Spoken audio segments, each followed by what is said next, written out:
ආරක්ෂාව සම්බන්ධයෙන් ඒකම ප්‍රදේශයේ නගරයේ අලංකාරණය සම්බන්ධව යම් ක්‍රියාමාර්ගයක් ගැනීම සඳහා අපිට පොඩි සාකච්ඡාවක් කර ගැනීම සඳහා තමයි අපි මේක ඇදවුනේ. දැන් ඉස්සරහට වෙහි කාලේ එනවා. ඉස්සරහට දැන් මේ වෙහි කාලය තව සති 3-4කින් පටන් ගන්නවා. එතකොට වෙහි කාලය පටන් ගන්නකම ඒ වෙහි කාලයේදී මේ ඇතිවන මොනගිරියක් බිව්වත් මොන විසි කරලා යනවා. මොන හරි කෑම කෑවත් ඒක විසි කරලා යනවා. විශේෂයෙන් බස් රථ නවත්තනවා මෙතන ඉඳලා නගරේ හරි පාර්කින් එක නැති නිසා මේ පොලිසිය ගාවෙන් ඉඳලා එහා කොමට එක වම් පැත්තේ බස් රථ නවත්තනවා. ඒ සෙනසරව ඔයගොල්ලෝ දන්නේ නැහැ. ඉතින් මේ මූලික වශයෙන්ම කියන්නේ ගියේ මේ ඉස්සරහට ඇති වෙන වෙහි කාලෙ පුණ්‍ය. ඒ වෙහි කාලෙදී මේ නගරේ කාම් පද්ධති එතකොට නගරේ තියෙන ඩෙන්ගු මර්ධනය වීම වැඩි වෙන්න පුළුවන්.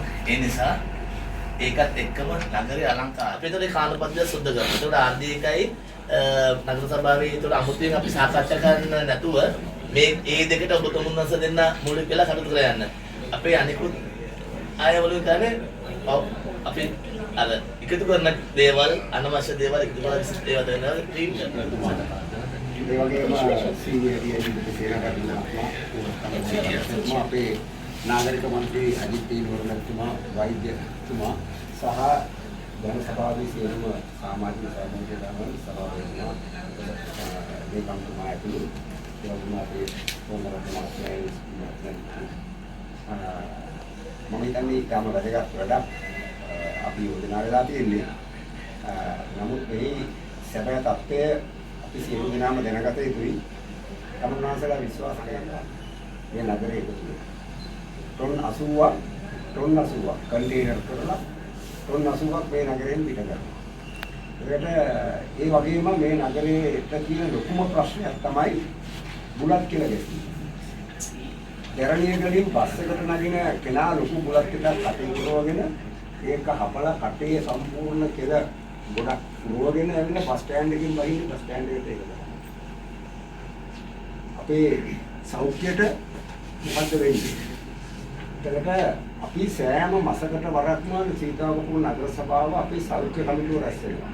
මේ මොහොත එකේ ડોක්ටර්ට එන්න කියනවා.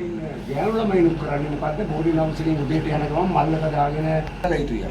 ඒකට අපිට දෙකක් වෙනකොට ඒ අය නතර වෙනවා. අපි ඉස්සෙල්ලා නගරය විතරක් මූලික කරගෙන කරමු නේද?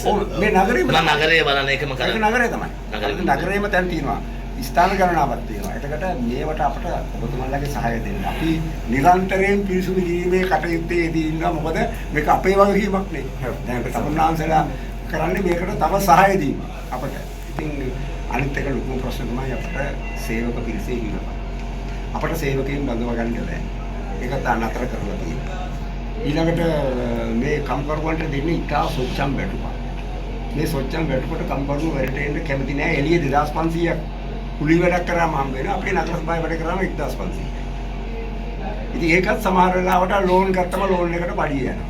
ඉතින් වැඩට එන්නේ නැහැ.